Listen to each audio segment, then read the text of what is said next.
Auburn loses another winnable game to the Vanderbilt Commodores. What does that mean for Auburn football moving forward? Plus, we discuss Hugh Freeze comments after the game. It's the weekend tailgate. Let's get it.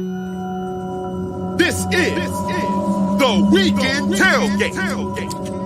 Brought to you by Golden Cast Iron. C-Dub. I Joe. Be Will. By G.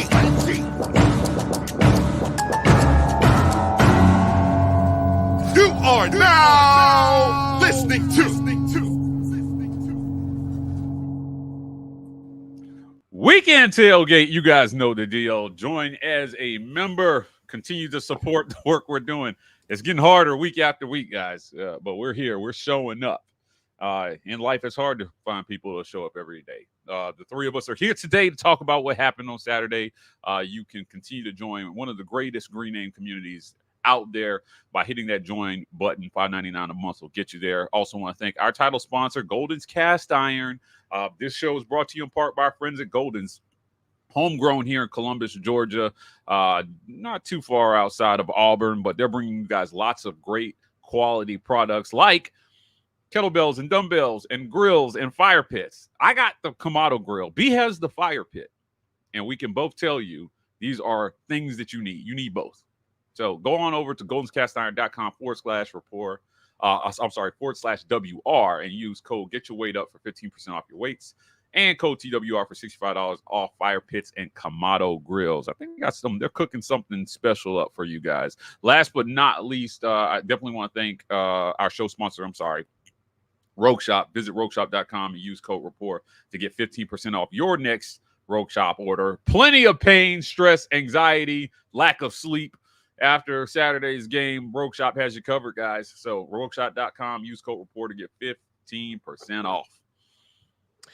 Gentlemen, same stuff, different day when it comes to Auburn Tigers. Auburn falls to Vandy 17-7, outgained them by nearly 100 yards in the offense. But Auburn struggled in terms of third down, much of the same of what we saw. Hugh Freeze actually met with media and had some general open statements. Mike G, you were there live. You even asked him a question or two.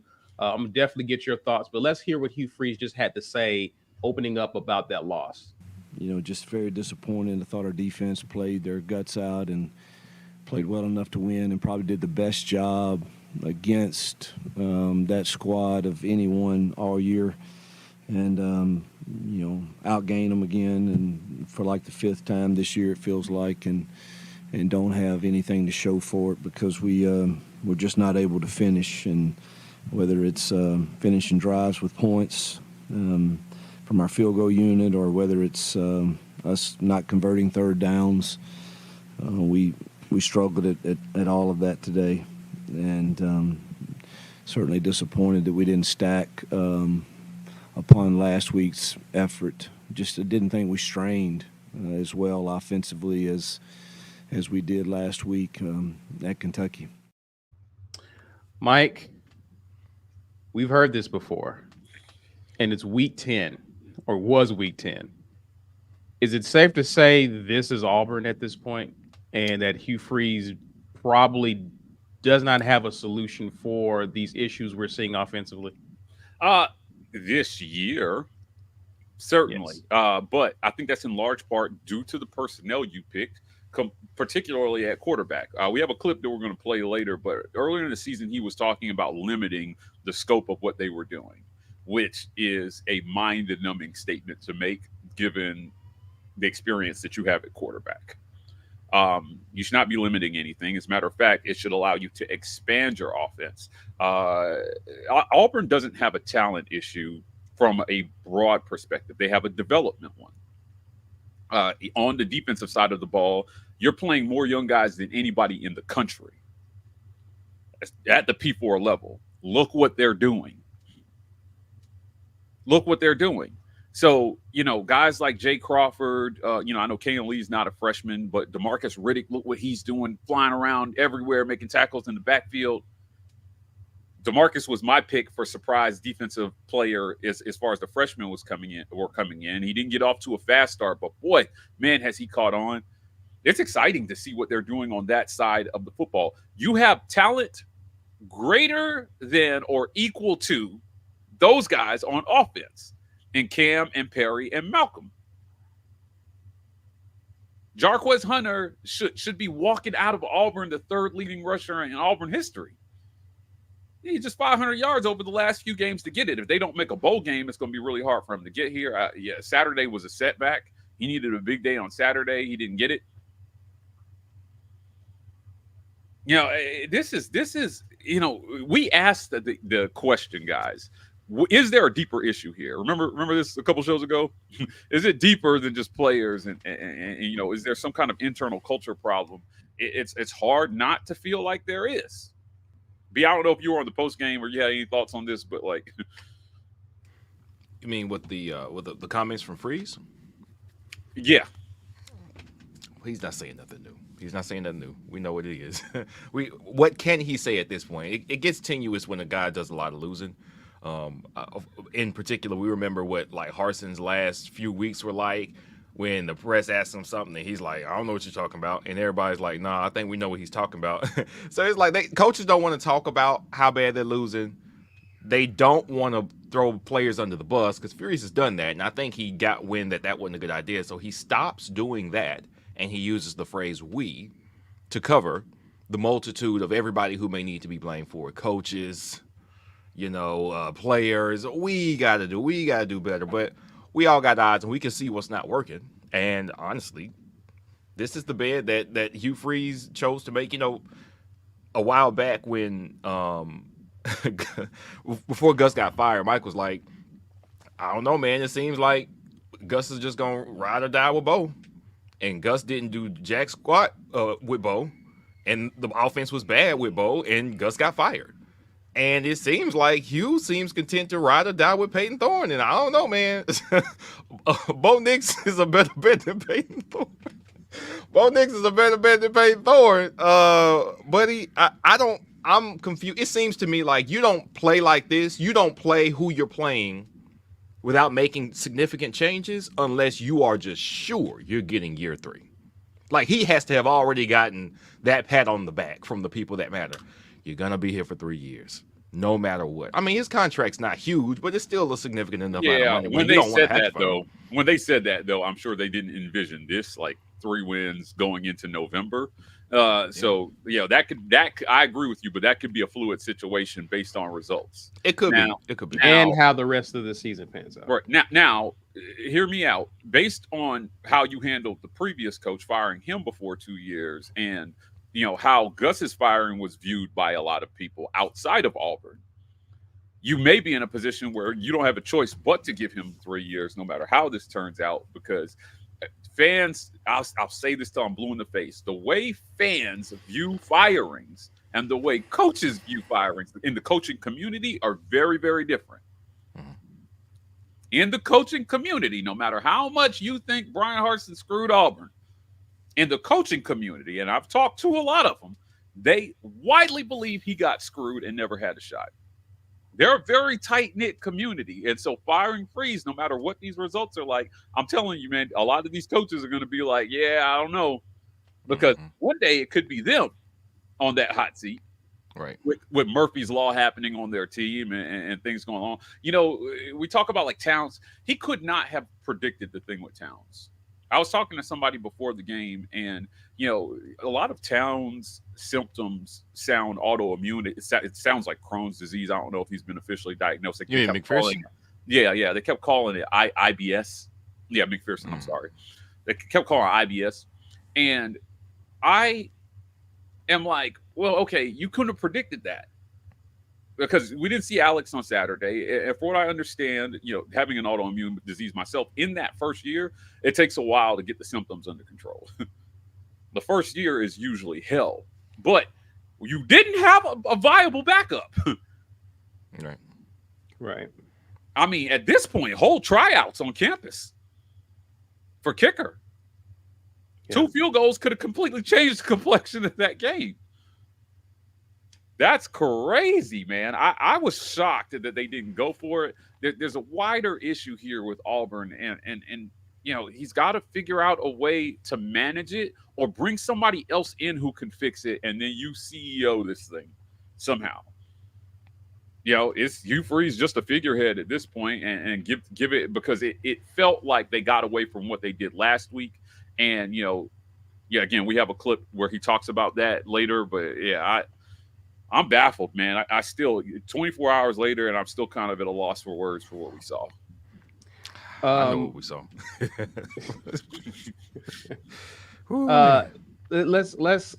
Let's talk about one of the big questions in this game was the running game. Auburn amassed a total of 88 yards after what they did the week prior on the road in Lexington. That's absolutely crazy. Jarquez had a total of 12 carries, and there were pivotal moments in the game where Auburn was backed up, end zone on their backs. We didn't see Jarquez at all, and there was a question upon Jarquez's health. Let's talk real quick let's look at Hugh Freeze's comments about Jarquez's health, him being banged up, and we'll come back and get you guys' thoughts. Was Jarquez banged up, and he only had 2 carries in the second half? He looked. I don't think he's banged up, but he did look gassed to me. But now the second half was it just kind of. I mean, I can't remember how many possessions we had, but we didn't have many. And when we did, the last 2 for sure were we got to go. And so you're not handling the ball in those circumstances, but. Other than that, I don't know that we had but 2 other possessions. Bullshit. Bull. Jarquez was gassed. The most supremely conditioned athlete I've ever seen was gassed? Come on, man. You're feeding us poop, man, and you're telling us it's cake. It's not cake, Hugh.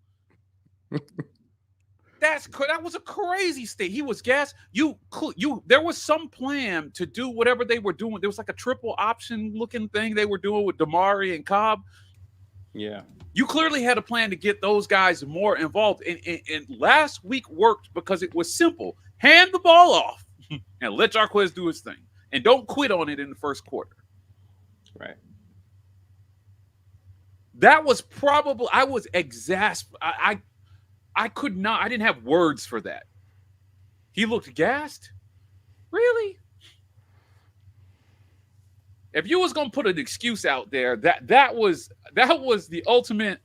I didn't study for the test, and so I'm just gonna blurt something out. He was gassed. No way. I asked Jarquez Hunter right now, I'm telling you, there's no way he would say, "Yeah, I was a little tired." Y'all are funny in the comments, by the way. Y'all ask about was Peyton Thorne gassed. Y'all gotta relax. But he didn't look gassed. But what I did see, it was one of those runs he had early second half, and he immediately got up and tapped out. He wanted it off the sideline. I don't think that's why when running backs, when something's a little off, they know they kind of go over to the sideline. They'll shake it off, you know what I'm saying? Like shoulder or, head spin a little bit. And then we didn't see him for like 2-3 series. Right. I thought he might have gotten dinged up. But the problem with saying, oh, yes, he tweaked something is if the whole defense that you play next week or whenever knows that you hurt something, then all they're going to do is key in on you and you're not going to be as effective. You got to put out an injury report anyway now. Well, for 2 weeks we don't. In this case, it wouldn't have mattered. But on top of that, one thing that was a concern, because we talked about this, I don't know if y'all remember, it was when Tank was still here. And was it first year under Brian Harsin? And we were like, I don't know, Tank doesn't look right. We went to Penn State, and we were like, why does Tank look like he's trying to avoid contact? He doesn't look right. Is he injured? And Brian Harsin was like, no, he's not injured. And we didn't hear anything else about it. After a few games, I want to say by the Georgia game, he started to look like himself again. I think running backs in particular, have to look like they are sturdy. And I think coaches are doing running backs a favor by not making injury widely known. You let it be known, oh, no, he's fine. It's not injury because running back already has a low value for the next level. And we know Jarquez came back to boost his stock for the next level. If you put out there, oh, yeah, he got dinged up. He had that one big game. Next game, he got dinged up. Now, how sturdy you are, how valuable you are, may be looked at a little negatively. So you can't say that as a coach. You can't say, oh, yeah, Jarquez was hurt after that carry, because that reflects negatively on his ability to stay healthy while being the bell cow back. So what you say is, maybe he looked tired to me. He wasn't. I don't think he was tired. That's not the reason. Yeah, tired was not the reason. There was clearly a plan to do, because we saw things Saturday that we haven't seen all season in the run game. Right. That wasn't a contingency because Jarquez was gassed. You planned that. You practiced that during the week. Right. You practiced not giving him the ball. Yeah. Come on, man. Look, man. You're not wrong. That looked practice for sure. Yeah, look. We haven't seen that this year. Sweep stuff with Cobb and I get it. But don't That's what they needed to do. Podium and tell us things that don't make sense. We all watched the game. He would have been better started saying, "Oh, we practiced and trying to get the ball in a lot of different guys' hands this week from the running back room.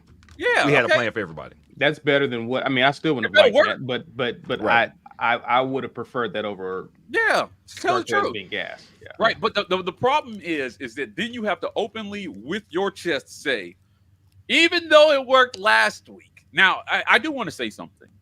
Last week, Texas managed only 104 yards on the ground versus his Vandy defense. Mm-hmm. So it's not like they're scrubs in the run game. So and I think that's important context here. If you go back to Vandy versus I'm sorry. If you go back to Vandy versus Kentucky, Kentucky managed 162 yards on the ground, so they did a lot better than Texas did. But I just think where your team is at, it is establish the run, and I thought they had the formula last week. If you run it and it doesn't work, you're still losing. And then maybe you have a better case to say, look, man, we tried, we felt like we had something. It feels like they're outthinking themselves every week. Can we? Is it too soon? But do we owe Phillip Montgomery an apology? Yes. Wow, Caesar. Do we owe him an apology? Because I think he was onto something last year with Peyton Thorne, because Auburn was a very run-oriented team last year. Was he onto something? Because we've seen what Hugh has tried to do in year two, and He got scapegoated. He certainly got scapegoated for the problems that they had offensively. Mm-hmm. Right? This dude coached RG3 in his Heisman season. Now, I have said it. It made the message boards the other day. Yeah, if there is ever a time where Hugh's not the coach here, there's a story to tell about this. And I am watching this week after week. And I'm thinking to myself, I'm like, all right, this is the week they're going to get it right. At some point, you don't have a choice but to pivot. I'm going to get killed for this, but I'm going to say it because let's go, Mike. Because I'm allowed to say it. You're going to get killed anyway, man. Let's go. I as you guys know, I cover UCF now, and got a whole show blocked on UCF, and they brought in KJ Jefferson. He bombed out. And Gus abandoned him after 4 or 5 games. He was just like, yeah, that's enough of that. It's not working. They went to Ja'Cory Brown. They tried the young freshman, E.J. Colson. And then last week versus BYU, who is amazing this year, by the way, they put a little kid named Dylan Riskin at the end of the game. And for a quarter and a half, this kid looked like Johnny Manziel out there. And UCF fans were like, it was against the second team defense. And if you've been watching this show long enough, you know I hate that. I'm like, you gotta go out there and play who they put you out there to play against. Because if you don't do well, then everybody will use that to say Right. Yeah. Well, look, he couldn't even do it against the second team defense. Right. This whole week there was speculation. Could they really do it? Could they really skip over second and third string, who are healthy, by the way, and use this quarter and a half to give this kid the start in what they call the space game versus Arizona? Dylan Risk got the start and went out there and threw for 300 yards and 3 TDs. He had a Hail Mary at the end of the half that I was just like, hey, no way, this dude might be the best quarterback on the roster. He was 4th. And in my head, I told that story to say this. In my head, it was crazy. It's like, going back to what you said about the guaranteed in the year 3. Look, Gus is not guaranteed another year right now. Right. Their fan base is rising up. And I think that desperation said, we got to do something here. Even if it means starting the 4th string. And maybe that desperation is what Hugh needs to feel right now. Because I think maybe B's on to something. The comfort of knowing you have the year 3 is causing you to treat the rest of this season like you got a year 3. You know who doesn't have another year? Jarquez Hunter. Right. Eugene Asante doesn't have another year. Yep. These kids that needed to win this year don't have another year. The same as those kids that you brought in last year when I went on that rant. These kids don't get another year. It was, to me, I was just like, it was fun watching UCF fans in the middle of they went into their game like this week 3-5 too. And they came out celebrating a win against a team they should have beat, just like Auburn should have beat Vandy, because their coach made the pivot. And I don't know, like I said, what is the pivot? I'm not sure I know what that is at this point. It's really hard to know because they won't give anybody else a shot. Right. Hank got 2 quarters versus Arkansas. That's it. Come on. Like, I mean, and Peyton, your crazy part is Peyton didn't have a terrible game. As a matter of fact, over the last 2 games, he's over 70% completion percentage total. Over the last 2 games. The problem is in critical downs. There was one route over the middle that if he hits Luke Deal, Luke is probably still running to the end zone right now. I don't know if you guys remember it, but it was early in the game. How could we not remember, Mike? It was a beautifully drawn up play. And the only score we got, our tight end made an amazing catch to pull that up and then make plays afterwards. Yeah. He caught it on his shoestrings, broke a tackle, juked the guy, dragged the dude, and then reached for the pylon. An absolute Herculean effort to get to the end zone on that one. Yeah, Valdo made a play. Auburn doesn't have any red zone offense, guys. There's no red zone offense. We don't have a quarterback. Listen, I've been trying to find the right analogy, because what we've seen, and we heard Hugh Freeze say this earlier in the season, is, well, we're just going to have to limit what we're trying to do. Okay. You limited what you're trying to do. So now inside of the limiting what you're trying to do, we still suck. And now, again, after the game is, well, we just got to try to narrow down what we're trying to do. Like, what are we going to do? Is it going to be the I formation handoff every play now? No, we had that clip. You're talking about it, so we might as well play the clip. Oh, about the play calling. Yeah, I got it here. Coach, given struggles scoring, any maybe plans after this to change play calling duties, or how you guys are maybe managing that? No, I don't think we're at that point. Just maybe limiting, the scope of what we're trying to do. How much more can you limit this offense? I don't. Some of these are we going to use the Tecmo Bowl playbook? Like, how much more can you limit this? Yeah, I think the thing to know about this is, after the game, you get asked questions, and there are a million things running through his mind, and it's not lost on me that not everybody is the best at answering questions off the cuff. So maybe that's not what he meant. I thought about this after. Maybe he didn't mean to say that, but like, you just got to understand at this point, at this level, every word that comes out of your mouth is going to be under super scrutiny. So if he actually did mean that, that's crazy. But you know what? You know what happened? You know why you got to limit it again? You limited it last week, and then you came out this week and you did a bunch of stuff that we hadn't seen before. Does anybody remember the trick play pass with Malcolm? Yeah. How could we forget? Why? It lost 10 yards and it put you way behind the sticks. That's the stuff you do when you don't trust your quarterback to make throws I down don't the field. I don't understand that. I was like, why in that spot? It's not like that you were in desperation or anything. You know, he also mentioned in his opening statement that we outgained another team. Well, let's go through these losses. You lost to Cal. They got 332 yards. You had 286. You lost to Arkansas. You had 285. I'm sorry. You had 431. They had 334. You outgained them by almost 100 yards, and you lost by 10 points. You get to Oklahoma. You had 482. They had 291. You outgained them by almost 200 yards, and you lost by 6 points. You get to Georgia. You only had 337, but they had 381. So you were about 40-something, 5 yards behind them, but whatever. Missouri, you had 286. This was awful. And they had only 353. You lost. Vandy yesterday, Auburn limited Vandy to 232 yards of offense.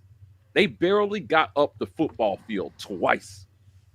You had 327, so again, you outgained them by almost 100 yards, and you lost by 2 scores. Can't put it in the end zone. Wow, man. I'm in shock at that.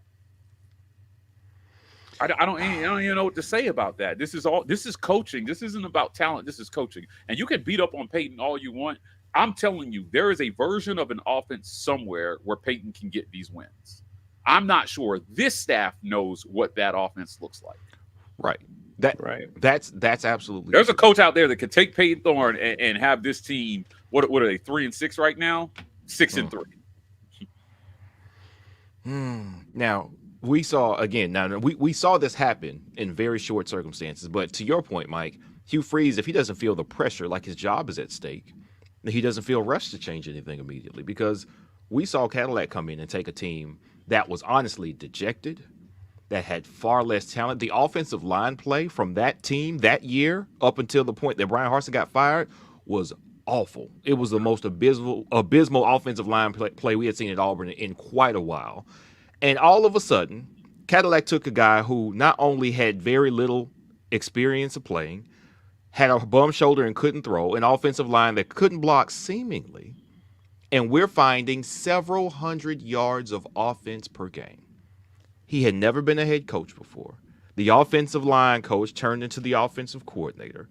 A bunch of people had to leave the building from the staff firings, but he found hundreds of yards of offense and wins against teams that had more talent and much more continuity because they hadn't gone through upheaval. Now you're telling me that a guy who has coached as long as Hugh Freeze has doesn't have the experience, the wherewithal, that he doesn't know what he sees enough to get more yards and more wins out of the talent that we have now? If we thought that wide receiver may have been a problem, Lambert Smith has been a dog. He has been the best wide receiver on this team so far, a true number one, and we didn't have a true number one last year. We got one. Cameron Coleman, for his faults with some drops early, he's getting wide open and underthrown when he's wide open. Another missed touchdown opportunity yesterday. This wide receiver core is better. The talent's better everywhere. The defense is better. What's missing has been the offensive line and the play at quarterback. And at this point, what's become very evident to me with the play at quarterback is like, you can have the numbers where, okay, he was this, what was it, 20 of 29 what Peyton Thorne's numbers were? Yeah. Okay, so over 200 yards of passing, which is honestly great because last year he barely cracked 200. There was a long streak where we didn't pass 200 yards passing. Some games we didn't even get 100. Yeah, it was pretty bad. Y'all know how when you ever hear somebody say, all right, listen, we're going to go out of town, we're going to go on vacation. What we're not going to do is go to restaurants that are in the city where I'm from. I'm not going to go to Las Vegas and hit up they Applebee's. That's stupid. I'm not going to. That's nonsense. Some of the best restaurants in the world. I am not going to somewhere where there are all these options and eat something that is common. When you go, we went to Vintage 2298, me and my wife, because we heard of them. We got them to do the fireside for us. It was great. And we went and got their food. The steak burger. It was unbelievable. Now, if I had gone to Vintage and I had asked for chicken fingers, would that be smart or stupid? If I'm going to go to the best steak restaurant. All right. How's your bank account set up? Yeah, I know, you know, right? The problem with our offense, I think, is that Peyton Thorne can only cook chicken fingers really well, but the rest of the offense is set up to serve a steak dinner. But he's in the kitchen, but that's who's in the kitchen. And he's cooking. But all he can cook is, you know, I'm gonna give you these 200 so yards. All my throws gonna be around 10 yards in. 2298 hired Applebee's head chef. Yeah, this is the greatest analogy I think you've ever given on this. Right. The food is like the table is set. The environment inside 2298, it's set. Like they got people waiting with the arm like this, ready to 2298 is fire. And that's not just because they sponsored us. I'd be talking about them if they didn't sponsor us. But you have to have somebody back there, and we happen to know the chef because, you know, he knows what he's doing. His second in command, he knows what he's doing. They are cooking up magnificent food. They are executing the plan. It doesn't matter if you've got all of these tables and this wine rack and this service, if you don't have somebody in the back who can actually cook that steak to perfection, as long as you're limited by what Peyton Thorne can't do, the result is always going to be what it is, limiting the playbook. We watched him miss throw. Every throw that went downfield that had a chance to be in a big play, he missed it. Underthrew Cam, missed Luke Deal. He threw a couple it was like two throws. One was over the middle to Fairweather late. They made a really good play on it. And I was like, okay, that was a good throw. But I'm watching touchdowns be missed. Because why would I expect that from you? Man, you know what? I'm going to put you on the fryer and you handle these chicken fingers. Somebody back there on that bench has to be able to cook a decent steak. Or else why are we in this restaurant eating chicken fingers? If we can we acknowledge that maybe the Brian Harsin era was the Guthries? But he was serving up Guthries and Guthries. Feels like a good time to mention this show is brought to you by our friends at Vintage 2298 Restaurant and Butcher Shop. If you're in the Auburn area and you're looking for something that's not chicken fingers, they're serving it up there. Brian mentioned the steak. I think we've all had the steak there. It's amazing. They are amazing sponsors of the War Report. And I'm warning you, for these next 2 weekends, if you're trying to get a reservation there, reserve now. They are booked like 2 to 3 weeks out on game day weekends. We got 2 game day weekends left. But Vintage 2298, great sponsors of the War Report. Please visit them at 2298 East University Drive in Auburn, Alabama. Okay. But that was my point. I made my point. Yeah. I mean, listen, I agree with you. I would say too, like even to your point about him only being able to cook chicken fingers, even if he could cook something else, right? Like maybe he can boil a potato too, right? I almost asked, sometimes this offense feels like they're asking him to cook something without giving him all the ingredients. And I am like, because I know that he can cook more than chicken fingers. There's no way, B. He could cook more than chicken fingers. He may not be able to make the souffle, right? Yeah. But can this dude make some shepherd's pie? All you got to do is just throw some stuff in the pot. And bam, shepherd's pie. Can he fry some eggs? He may not be able to make an omelet, but everybody I know can scramble. Hey, that was a good football analogy right there. That was good. Scramble. Yeah, scramble. All right. I like that. Yeah. So I again, I'm questioning the ingredients that they're giving him. What are the ingredients? An offense last week. Shorter throws to Cam Coleman on the outside. Curls and stuff. Yeah. Things that he could. We saw him do that. He can make those throws. He had time yesterday, but those throws over the middle, he's consistently not been able to make those all year. Now I get it. It was open. Luke was open. Put a little bit of air under that. Luke runs under it, and he might, if he breaks the tackle, he might score. At the very least, you're down at like the 10 or something. Yeah. It just doesn't. It doesn't matter if he's open if your quarterback can't make those throws. Figure out what throws he can make, because we've seen him. He didn't hit any passes down the field yesterday.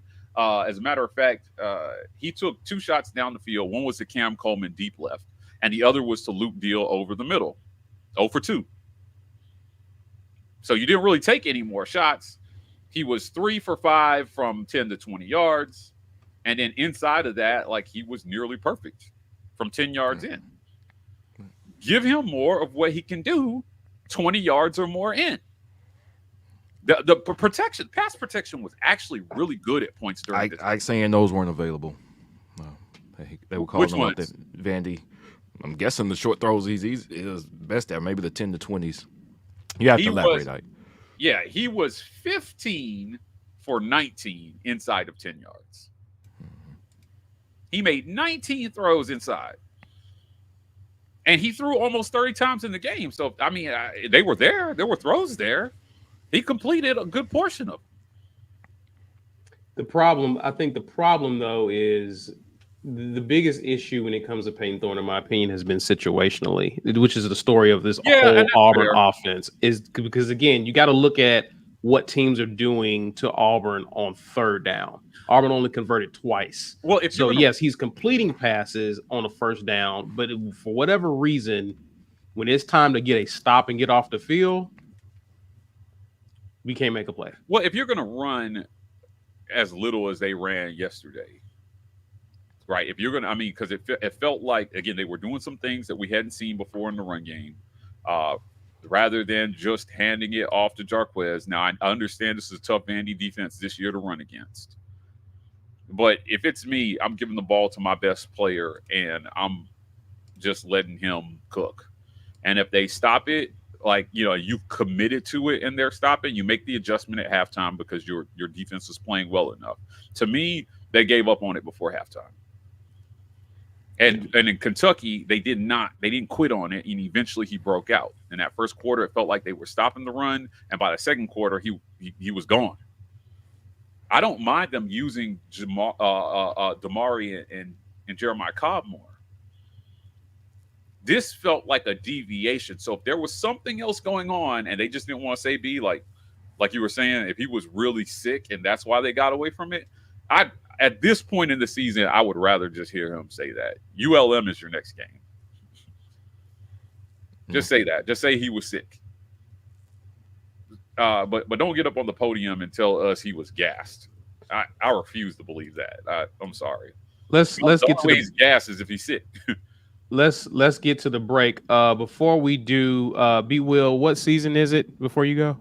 Basketball season. It's time. Just want to move on to better things before you get out of here, man. Appreciate you jumping on with us. We appreciate y'all being with us as well. Please share this video, like and subscribe. We're going to take a break, acknowledge some sponsors, and come back, read your comments, and discuss where does Auburn go from here. This edition of the War Report is brought to you by our generous sponsors. The Opelika Rage Room in Opelika, Alabama. The Rage Room is a place where anger and stress find their ultimate release. Call or text 334-777-6688 to set up a session today, or check them out online at opelikaRageRoom.com. Golden's Cast Iron. Whether you work out, grill out, or chill out, you deserve the best life possible, and Golden's Cast Iron is here to provide the tools to help you do it. Check them out at goldenscastiron.com.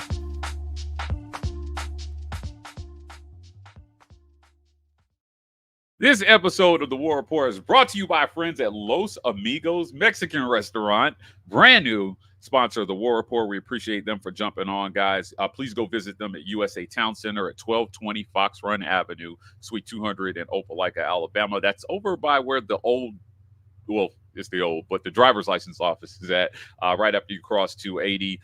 Guys, if you're looking for a great dining experience at a restaurant that really supports the community, Los Amigos is your place. They've got great food. I personally like the burrito, Caesar. But no matter what your Mexican flavor is, Los Amigos has you covered. It's also a great place to go watch the game. Auburn basketball is going to have plenty of games for you guys to watch over there. They're serving the community. In the times I've been in there, you see a lot of people from the community, law enforcement, politicians. Everybody goes to Los Amigos. You should do. Again, Los Amigos Restaurant in Opelika, Alabama. Visit them at USA Town Center, 1220 Fox Run Ave, Suite 200. Also, this episode of The War Report is brought to you by our friends over at Manscaped. Visit manscaped.com and use code REPORT to get 20% off plus free shipping. Manscaped has the Chairman Electric Pro Foil Shaver. It's a game-changing tool that brings the luxury of a professional shave right into your home, whether you're after the daily silky smooth finish or prefer to maintain a rugged 5 o'clock shadow. Chairman Pro Electric Foil Shaver is your go-to for precision style every time. Head over to manscaped.com and join the 11 million men worldwide who trust Manscaped by using code REPORT for 20% off plus free shipping. And last but certainly not least, if you want to get out a different type of frustration after the game, Joy Mode has you covered. Try joymode.com and use code REPORT for 20% off plus free shipping. Let's call out the obvious. Everybody wants to head into the bedroom with confidence, feeling like the best version of themselves. But the problem is sometimes our thoughts get in the way of our performance, or maybe we feel like we're just not reaching our full potential. This is where Joy Mode has you covered.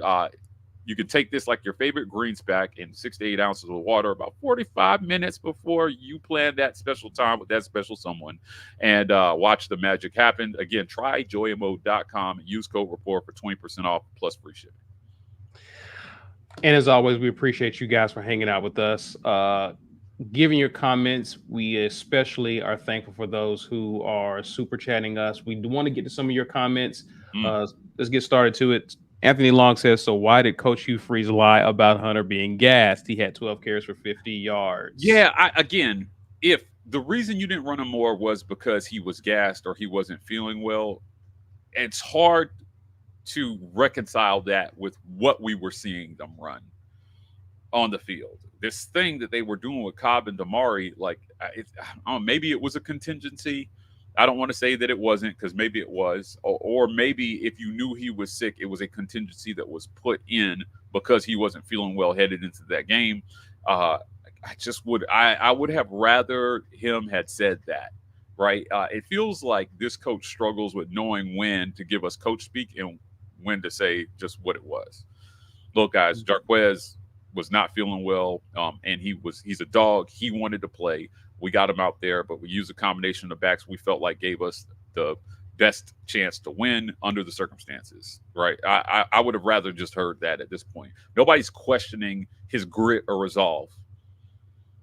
Jarquez is a leader, man. He's a dog, man. He's as strong as anybody I've ever seen. This is a kid that squats just under 700 pounds. You don't get that strong because you're lazy or you give up easily. So, yeah, I don't know. I just didn't like it. Yeah, and I agree. 12 carries for 50 yards, crazy. And I think that's a good point you make. He could have been gassed, but he could have been also under the weather of some sort. Yeah, but sure. Again, that's something you could have acknowledged. You could just acknowledge that, yeah. Kelsey Gardner says, Mike G, I think it's about the time to tell that story to be told. Freeze may be a fraud. We should have seen the red flags. Yeah, Kelsey, I'll say this. It's not fair to the team to say it now. But, some things have to be told after the fact. We hear a lot of things, and you sit on it, and you just wonder what that means. So you let things play out, and then, hindsight is always 20/20. But, yeah, it's. I mean, there are reasons for why this thing is the way it is. I think. There are reasons for why this thing is the way it is. And, I love these kids, man. They're so great. I watched them enthusiastically sign memorabilia and T-shirts and footballs for kids after the game with a smile on their face. And I know that that's hard coming out of that game where you are probably physically and emotionally drained. Cam Coleman in particular, man, like he was playing with the kids, and his family was there, and I really appreciated the attitude that he had after that game. I know this has to be frustrating for him. Indeed. Sorry, Coach C4. Didn't get around to this. We'll make sure that B Will addresses this. Says B Will Freeze is looking a lot like Jimbo, so we'll make sure Oof. run that by B Will next time Oof. he's on. That's rough. Yeah, I'll hang on to that one, Coach C4. Thanks for your comment. Yeah. Appreciate it, man. Alan Berry, $5 says at this point it might be more than a bad team. This program might be in trouble. Yeah, people are using recruiting as a reason that you want to hold on to Freeze, but I think that if you're willing to put the same sort of financial support behind another coach that you're putting behind him, that coach could go out and recruit really well as well too. He's always had a reputation as a good recruiter, so I don't want to take that away from him. He is a really, really good recruiter. But the level of guy you should be looking to hire at Auburn should be able to bring in a top 10 class with the resources that Hugh Freeze has. That's it, right? And it's changed. It's changed now that these kids can get paid. It's changed, and he's got one more year. To me, this is going to be his line of fire that he has to cross in the offseason. This coach has to evolve as a head coach. He's got to figure out another approach, and he's got to take a good, long, hard look at what he's doing. Now, I keep using this example, but I'm going to say it again. I think in a year or two, we may be having the same conversation about Kalen DeBoer. Based on his answers to me in specific at media days, I questioned his ability to be able to evolve and pivot away from what he's doing just because that's what got him there, if for some reason it doesn't work. So, yeah. Appreciate that. Appreciate the super chat, Alan. Ronte says Hugh needs to play Walker and Hank now. I want to hear about messing up QBs. He already messing up the team's morale. Yeah, it's interesting, man. My stance on this has been consistent in that I don't think that. I do think that in some cases it could be to the QB's detriment to throw him out there too early. But you have Walker. Yeah, but you have a game coming where if you were going to do it, it's against ULM. Same like we were talking about with Hank versus New Mexico. If you're going to do something like that, do it next week, and and figure out where to go from there. Ronte comes back and says, too many excuses, Hugh. Just coach some dang football. Godbody Science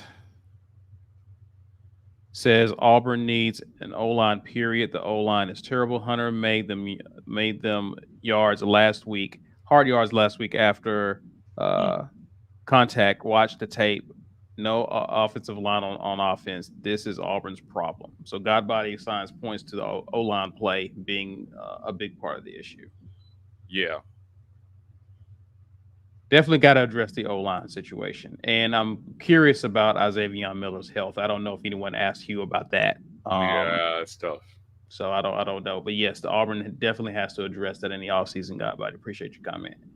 Haley Davis says she just gifted 5 Warport memberships. Thank you, Haley. Good to have you with us. Godbody Science comes back and says Peyton Thorne is terrified. No offensive line is playing scared. Hunter made them yards up to contact. Go watch the film.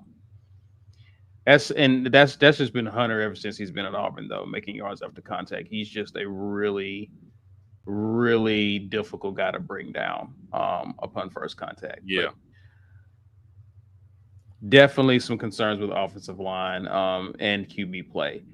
Brandon Lucas with the $5 says, B. Will, you're right. It's got to be someone that can do a little better. I think speaking of like a QB, maybe. Yeah. You think, and we've seen glimpses of that with Hank. And I just think, Mike, I think what Hugh Freeze has put himself in a position to where he doesn't have the luxury of trying to develop a kid out of high school, because you're now, you said that desperation that he needs. Yeah. You would have thought he had that desperation earlier in the year, which is why, and it goes the opposite direction, right? You think if you're desperate, you're just going to try to find someone. Well, he's hanging on to the guy he feels has the experience And so now you're at a point where you can't even afford to take chances with a younger QB going into year 3. Yeah, I sounded this alarm after last season, and everybody was like, "It's only year one. It's only year one." I was like, "No, no, no, no. Forget that year one stuff. There are Right. things that you can look at this program that looked like they weren't going well, and the talent was being blamed for those things." I was like, "No, I don't think this is the talent." Now here we are with a more talented team. They may not be all the way there, but this is a more talented team, Right. and the results are worse. So, if you saw it, people lost their minds on me when I said I think this team has a 7-5 ceiling. And it was, if anybody who thought that it was higher than that at the time, and I'll admit, because I even changed my projection, it was all bug. The reality was in what I said the first time. If nothing changes, this team is a 7-5 ceiling. Now, I didn't think the floor was where it was. I didn't imagine it getting worse. I thought 6-6 or 7-5. That's where they'll land. Yeah. Now here we are. 6-6 is the best they can do. Alan Berry says, as an Alabama fan, I've been frustrated with how DeBoer has used Milroe, but he brought a transfer with him just in case. Did Freeze at least try to bring the Liberty QB with him? Would it have mattered? Yeah, I think that having the contingency is important. Because it's not just about how Milroe is playing. It's about whether he gets injured or something that happens outside of your control where you need to go to your backup. So, we'll see. We'll see how well that transfer works out for him. If he has to go to him in the last 3 games, I don't foresee it. But you got to have 2 guys that can do the job. It doesn't seem as though Hugh Freeze has a contingency. Yeah, or they didn't plan for it very well, because you had your QB2 is very, very different from your QB1. So if you tailor an offense for Peyton Thorne, you may have to modify that for Hank based on what he does and the way the line protects and all these things. Right. If you didn't have that plan already in place, then that's why you get how you get these disaster seasons, or you got to stick with a guy, that maybe you should be going to somebody else because you just don't have the plan in place for number 2.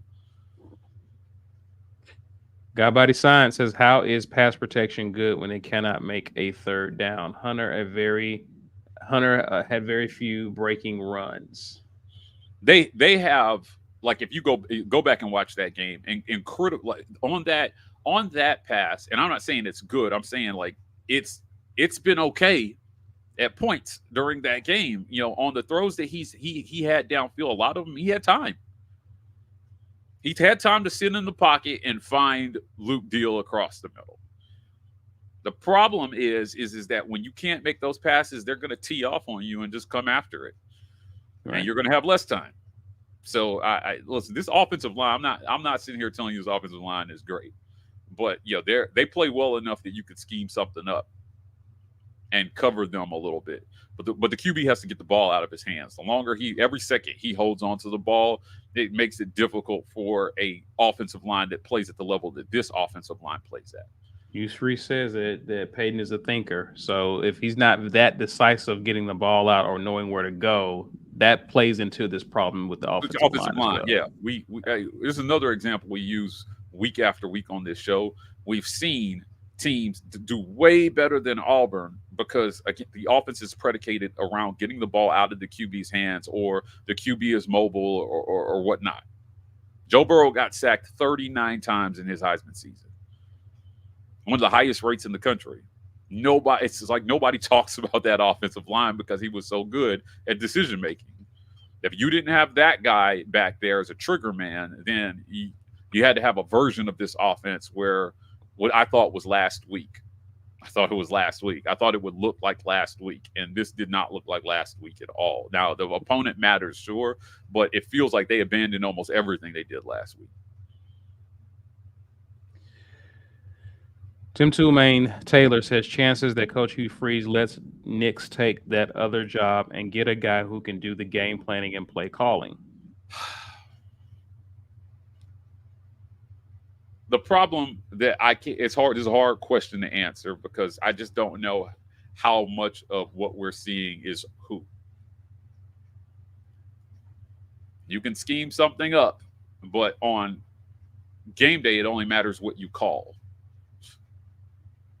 So my question would be, who's calling it?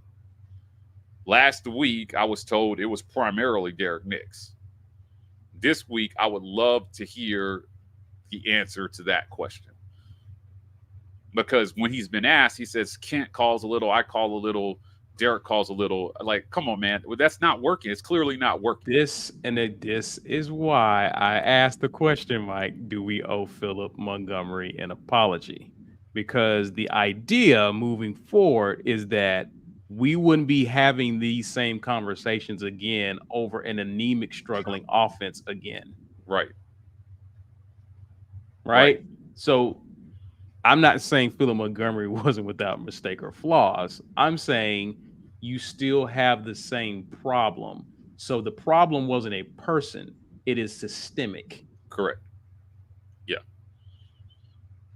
So maybe some people may need a bit more of a reprieve, given that they were the fall guy last year. Yeah. That's all I'm saying. GI Ike says, I think that's underselling Coach Hugh Freeze. We're talking about the resources and recruiting. Money may be a factor, but it's not just money. So no, you can't just put any coach in this spot with resources and get these results. Yeah, I think Ike is missing the context on what I said here. The type of what I said was the level of guy that you're going to hire. He's going to, at least with these resources, going to be able to recruit in the top 10. Because he's a good recruiter. Because that's a good recruiter for getting the job. Yeah, right. Not just anybody. Obviously, anybody, Auburn's not going to hire just anybody. But yes, you want to hire someone with the pedigree who has demonstrated they can bring in talent, develop it, produce. Yeah. Would you rather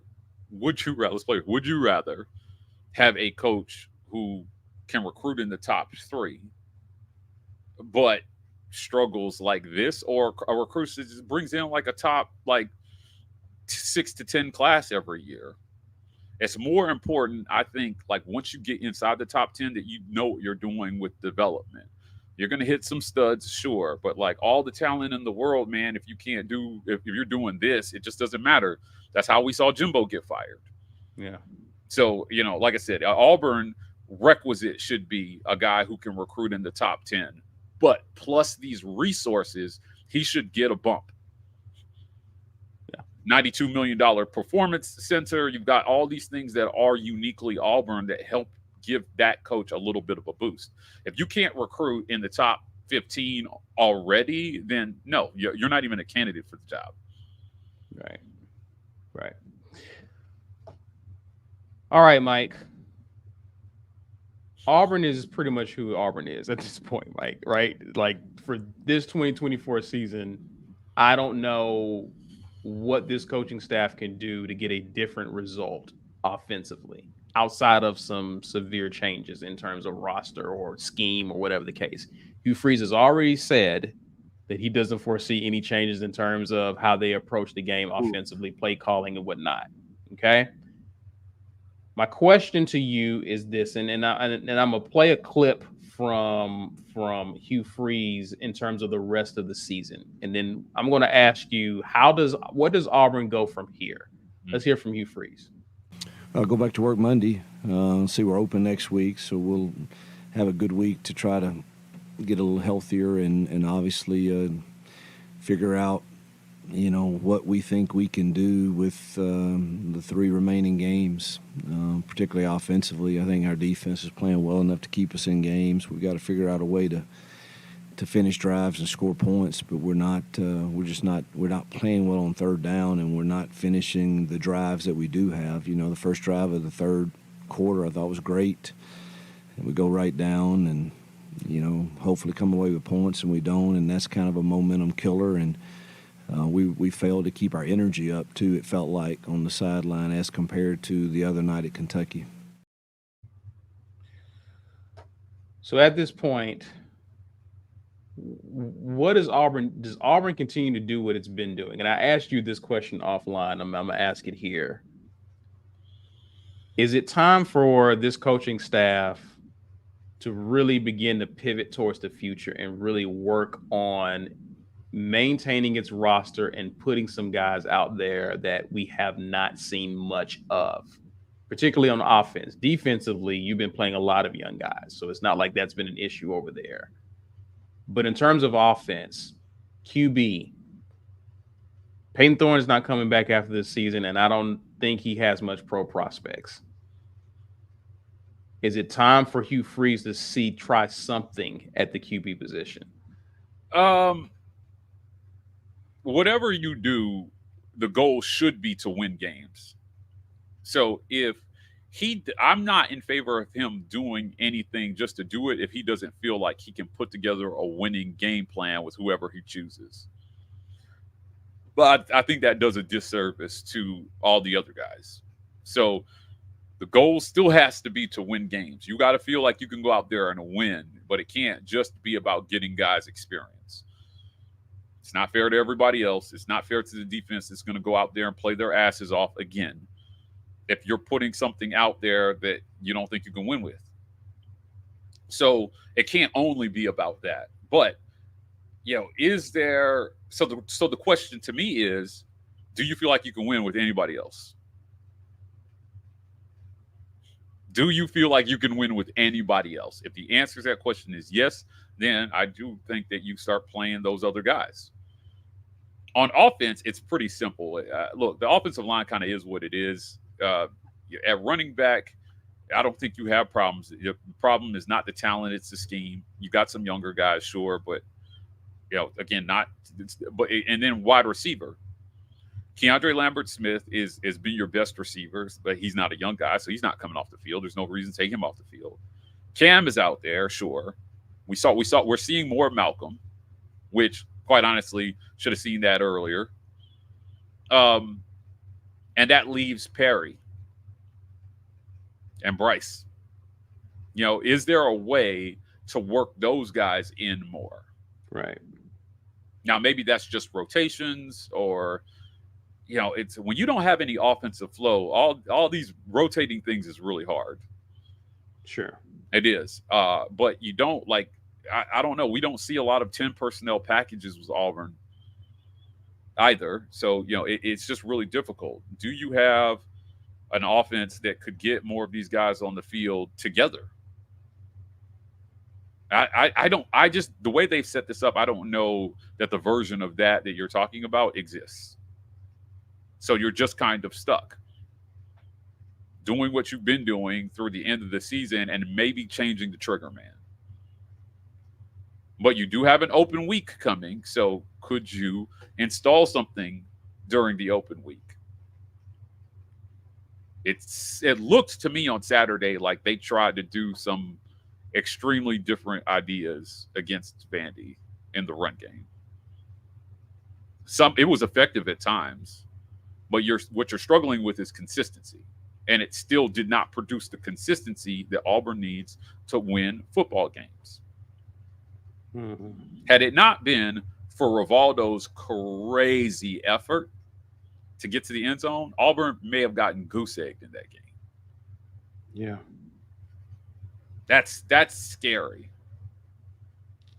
So, yeah, I think that you put the guys out there that you feel like you can win with.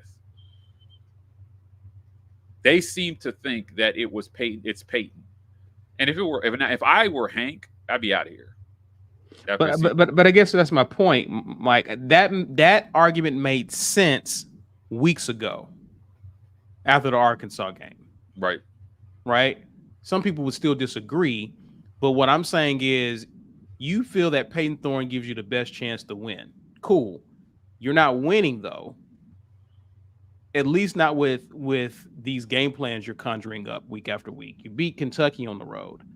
But if you're not winning games you should win, doesn't that bring other people back into the conversation? Or should it? It should. Okay. It should. And if those guys aren't at a level at this point where they can take over, you failed as a coach. If Auburn doesn't have a quarterback in the 3 deep, other than Peyton Thorne, that can go out there and play at an acceptable level with this run game and these receivers to win games, you failed as a coach. Now, where that failure extends back to the offseason when you decided to keep the composition of this room the way it is. So you either failed in evaluating or you failed to develop. Either way, there's a failure on the coaching staff here. Yeah. Because you just have to. I keep saying this, man. Last year in the SEC, over 50% of the teams in this league went to their backup to start a whole game. Some of those guys stayed the starter. Some of those had to come to the rescue because of injury, and some of those guys because of poor play. And we're seeing coaches go that route because they understand the urgency earlier in the season. If this isn't my guy, I better find out now. Right. I'm really upset that Hank, because you lost the game anyway. So it wasn't like Peyton came in and won the game for you. Right. Yeah, you lost the game anyway. They should have stuck with Hank versus Arkansas, and just, even if that's just that one game and they never go back to him, I'm all right with it. But one half of football, especially after watching Aaron Murray's breakdown, yes, he made some mistakes out there, sure. One of those interceptions was a really, really good play by the DB. But I feel pretty strongly he should have gotten the whole half. I don't know. I love Walker, man. I'm just not sure that he's ready. And I have questions about the development that's supposed to be happening at quarterback. I do. So, if everybody's having issues and this is the best that it's going to get, you missed somewhere. And in today's college football, you can't afford to miss this badly at quarterback unless you have an all-world team around them. That's what I think. They missed. But even with an all-world team, you can still scheme yourself into L's. Like you can, right? Yeah. I guess my point is, I use this as an example often, but when you go back, because I just don't think this coaching staff is like this. Coaching staff is. I have them on the hook too for a lot of these. Losses. Yeah. I have a hard time. I get it. Peyton's got to make throws, but understanding who your players are and putting them in the best position to win. Yes. I'm not subscribing to the fact that there's not a version of Peyton Thorne that can play well enough week in and week out for you to win. That's where I've been giving him some reprieve. Yes, that throw to Luke was open. However, he's consistently not been making those throws over the middle. Right. So you called the play, he made the throw, he missed it, and it's like, okay, yes, we've seen that before. Why do you keep putting him in these positions to make throws he can't make? Or he's throwing a pick. Right. I don't get it. It was tough, man. I was sitting next to Ike in the press box, and I just clutched my temples like, oh. And from another standpoint, for Luke, who's a guy who didn't catch a single pass last year, Brendan Fraser got hurt. You're playing more. And Luke is not the fastest guy. But I just, the personnel issues, man, I just have questions about it. Could Michael Riley have run that pass down? He got a hand on it. Is he a step faster and makes that catch? I'm questioning everything at this point. So this. I mean, the only person I want running the seam route like that is Fairweather at this point. Like at that position, like where was he? Where's he? So, and I get it. Maybe they think that Luke was not a pass catching threat, which is why he was open. It was schemed beautiful. It was there. But it just doesn't matter if you don't have players who can execute it like when it's open. Why can't they, though? That is the question. Why can't they execute when plays are that open?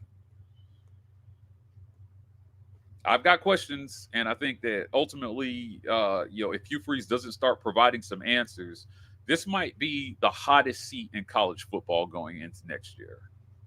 I'd say that. But if you get out of here, if you finish this season 4-8, he might be the hottest seat in college football next year. There's a coach in Southern Cal that's competing for that, but yes, I'm gonna give you that. Yeah, like I mean, whew. Well, listen, I think we're at a good point, Mike. Auburn goes into a bye. We'll see. We'll see what comes out of that. Auburn next plays UL Monroe. I expect Auburn to beat UL Monroe. I know La Monroe has been playing, having a good season, but I do expect Auburn to win that game.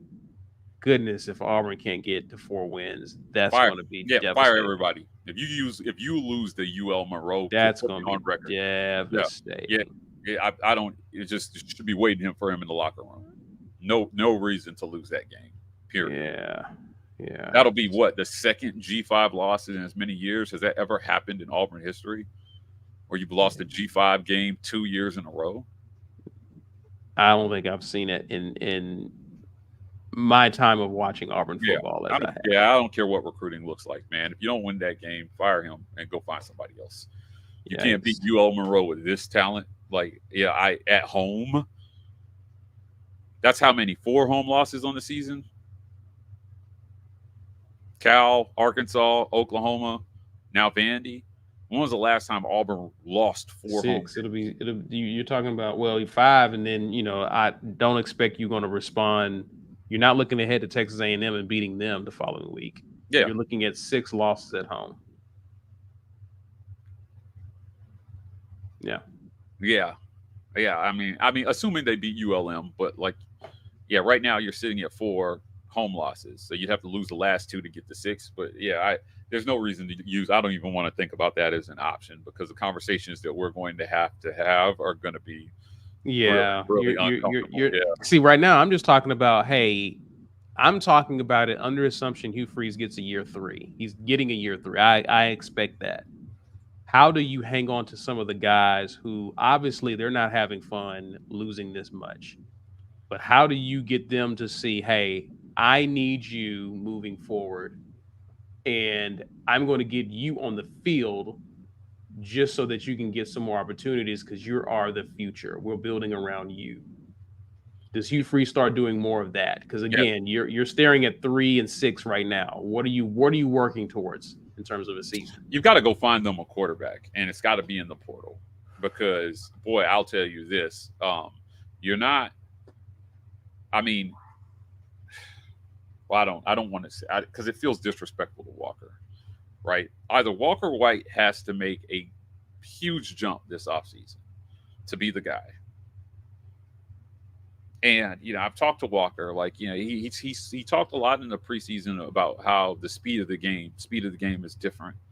Trying to catch up, trying to absorb everything. Ike has said this before. This is not an easy offense for a QB to absorb. So you need a guy who has a base where they could come in and absorb it pretty quickly, because, they understand high-level concepts already. I'm not sure that guy exists in this room after Hank Brown. You put Hank in a really tough position this season. You gave him 2 quarters against Arkansas and then sat him down and said, no matter how bad it gets, Peyton gives us the best chance to win. How does that math change for Hank this offseason?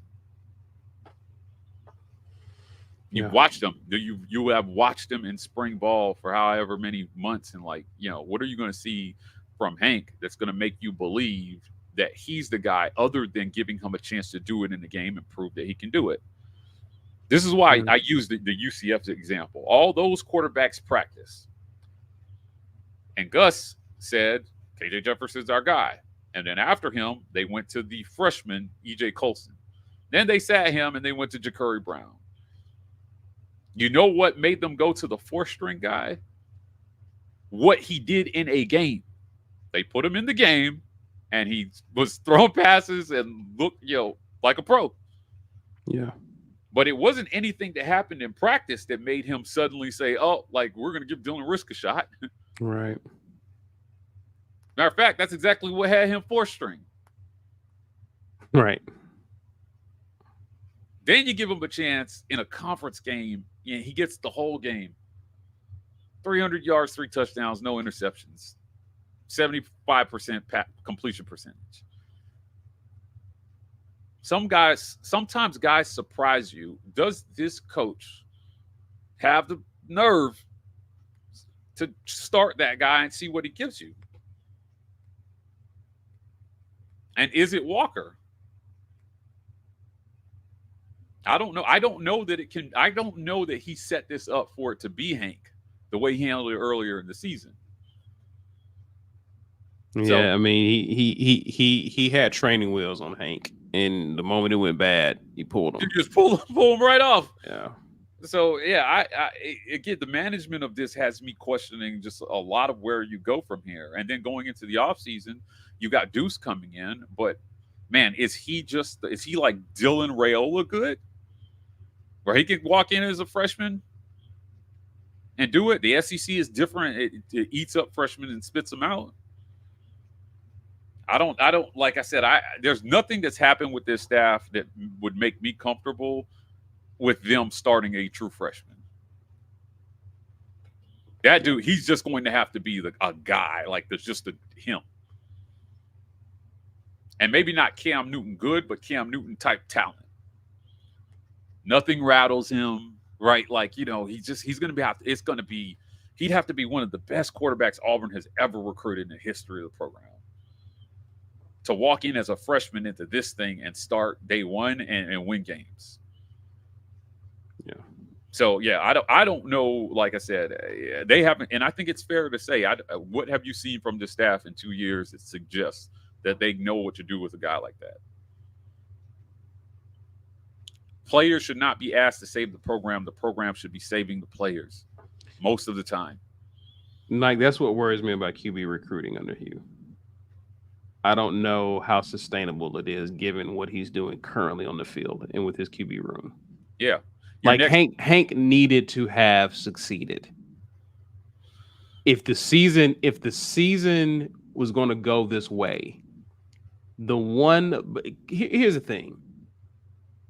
If you're an offensive-minded coach and you first press conference talk about your ability to develop QBs and have good QB play, the one thing that can't go wrong 2 seasons into your tenure is poor QB play. Yeah. Everything else around you should be crashing and burning. But one thing you need to be laying your hat on is the thing you were brought here to do. At least I got a QB who's producing. Yeah. Or at least developing. Hank needed to succeed. Yeah. Because your recruiting classes are going to depend on you taking a kid from high school and doing something with him. It can't be a situation where I'm plugging and playing kids out of the portal, and then I'm trying to bring you out of high school to play for me. Yeah. Who's playing for you now out of high school? Right. Yeah. Yeah. Well, somebody's got to do well under this thing, man. I don't know. Like, it's QB development and quick program turnarounds are what were promised at that opening presser. And I quote, I do 2 things well: developing QBs and turn programs around quickly.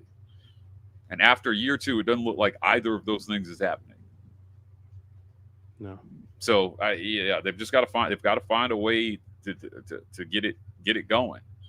And look around the league right now, Caesar. Look at the teams that sit at the top. And tell me which one of those teams in the top 6 or 7 doesn't have a QB, a clear-cut QB one. Yeah. So it's weird. Hey, that can run their whole playbook. Right. Right. The top in passing right now, the top Jackson Dart has thrown for 3,200 yards already. They still got 3 games left. Nussmeier's thrown for 26. Carson Beck has thrown for 2,300. Milroe 22. Talon Green 22. Milroe 1,900. And believe it or not, Peyton Thorne sits there in 6th place at 1,800 yards. He's the 6th best passer in the league right now. Doesn't feel like it to a lot of fans because we focus on the ones that he's missed. And this is why I think that Auburn has more systemic issues than anything. His total all of last year was 1,700. Mm-hmm. So he's already surpassed that total, and he's got 3 games left. So yeah, I don't. It's hard, man. It's really, really hard. I was watching the Georgia game, and I think Carson Beck threw like 3 interceptions again. And he's struggling. It's crazy. Like, he's struggling, but he's still making enough plays for them to win the game. And then they're coaching it up, and they're scheming it up so that there's still a path to winning, even when he's playing some of his worst football. Defensively, I think that Auburn is that good. Offensively, I think it underscores how bad it's been offensively from a play calling standpoint, because I just don't I'm looking at the talent. I'm like, you're as talented as you've ever been at wideout. Right. Your backfield, you've got a top 5 overall rusher in Auburn history in your backfield. Your offensive line, maybe you have some issues, but a lot of teams have those issues. The same issues Auburn is having. So it comes down to quarterback and scheme. And I just told you he's the 6th passer in the league. He's thrown 13 touchdowns. Let's see here. Let's take a look. Which is also 6th in the league. Yeah. But somehow Auburn is not even 6th in the league. By the numbers, like Peyton Thorne, I would argue probably his worst stat is yards per pass. He's still 6th in the league. 8.6 yards per pass. A little high up there. He's 3rd in the league in interceptions, sure. But I really feel like his play is good enough for Auburn to have won at least 2 more games. I don't know, man. Last week he went, 20 for 26? Auburn lost. Like, I was like, what's going on? I don't understand what's going on. Anyway. All right. Frustrating. Yeah. Thanks for coming to our TED Talk. It is what it is. Mike, tell the people how to get a green name and other stuff. First and foremost, I want to thank our title sponsor, Golden's Cast Iron. Visit goldenscastiron.com/WR. Use code Get Your Weight Up for 15% off your weights, and TWR for $65 off fire pits and Kamado grills. We appreciate Golden's Cast Iron for sponsoring the War Report. Also, definitely want to thank our show sponsor, Los Amigos Restaurant. If you're in the Opelika, Auburn area and you're looking for some great Mexican food, Los Amigos has you covered. Visit them at USA Town Center at 1220 Fox Run Ave in Suite 200. It's over by the old driver's license office. I'm going to keep telling everybody, I recommend the burrito. I had the burrito. As a matter of fact, I might go back there tonight and get another one. It was so good. But great sponsors of the War Report, great members of the community as well. They're doing a lot of great things in the community. You can host parties there. And if you just want to go watch the game, they've got a bunch of TVs in there where you can go have some great Mexican food and watch the game. Los Amigos Restaurant. Appreciate them for sponsoring us. And last but certainly not least, I want to thank show sponsor Vintage 2298 Restaurant and Butcher Shop. If you're in the Auburn area and you're looking for fine dining, they've got the other side of the spectrum covered for you. Visit them at 2298 East University Drive in Auburn, Alabama. Before you get out of here, please be sure to share this video. Smash that like button. Subscribe if you are new to the channel. Hitting that like button definitely helps us in the algorithm. Also, drop some comments as well. Hit a war eagle in the comments. We greatly appreciate that.